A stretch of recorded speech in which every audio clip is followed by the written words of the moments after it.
I would like to welcome you to this course, and we want to discuss managing personal finances.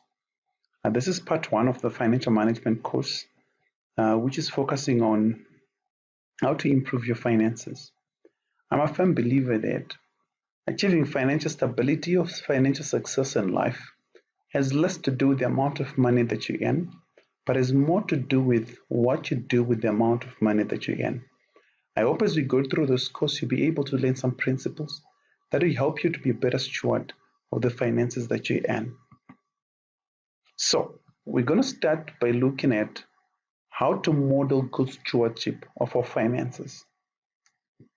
And as we look at this, we'll focus on the Word of God and look at some of the principles in terms of what God expects us as stewards. So, let's talk about modeling stewardship.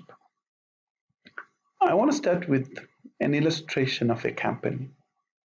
Most companies, as we know them, they are founded or they are started by owners. The owners, they inject capital into the business. The capital provides the resources, provides the money that is needed for the business.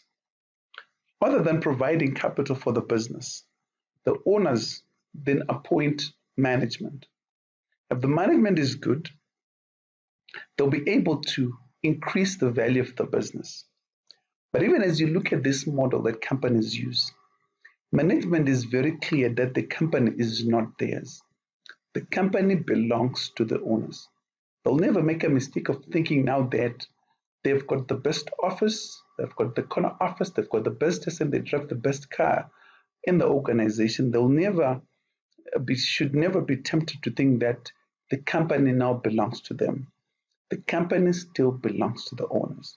So this is a model of stewardship where owners appoint management and management run the company for the benefit and on behalf of the owners. That's the model of stewardship that we see in companies. I want to use the same illustration concerning stewardship when it comes to a relationship with God. God created the heavens and the earth. He created everything. One of the things that inspires me when you look at the story of creation is God was done with creation before he created man. He created man last. So when man came on earth, there was enough food already. There was enough water for man. There was enough light. There was enough earth. There was enough everything for man. And then God planted the Garden of Eden.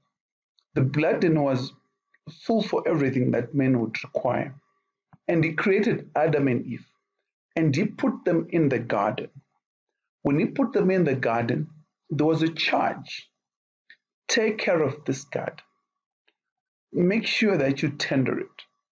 In the process, the garden produced fruit. Now, when you look at this example, very importantly, it is God who created the garden and put man in the garden that is created. So Adam does not own the garden, but God owns the garden. Now, if we go to Genesis chapter 2, verse 8 and up to 9, verse 12, that's when we begin to look at the principles. So, principle number 1, God planted the garden. Principle number 2, God put man in the garden. Principle number 3, man was required to work it and to keep it. There is a command, particularly if you go to chapter 2, verse 8. God requires man to work it and to keep it. There are rules in the garden. One of the rules that God says, do not eat of this tree. So as man was working to keep the garden, when you're put by God, you needed to abide by the principles, by the rules that God had established himself. And God says, as you do that, enjoy the fruit of the garden. So when we begin to look at stewardship, God owns the garden. Adam does not own the garden. Adam is tendering to provide value to God, but in the process, he can enjoy the fruit of the garden. Now we're going to look at the parable of 10 minas. There's a faithful steward, there is an unfaithful steward, and there's a rebellious steward. All these people, they tell us a story of stewardship in our own lives. Are we faithful with the resources that God is giving us? Are we unfaithful? Or we are the rebellious steward? So when you look at principles of stewardship, number one, faithfulness with our resources. Number two, faithfulness in the little things. Number three, faithfulness with other men's possession. Number four, faithfulness builds character. Those are very important principles. Thank you very much for watching this section.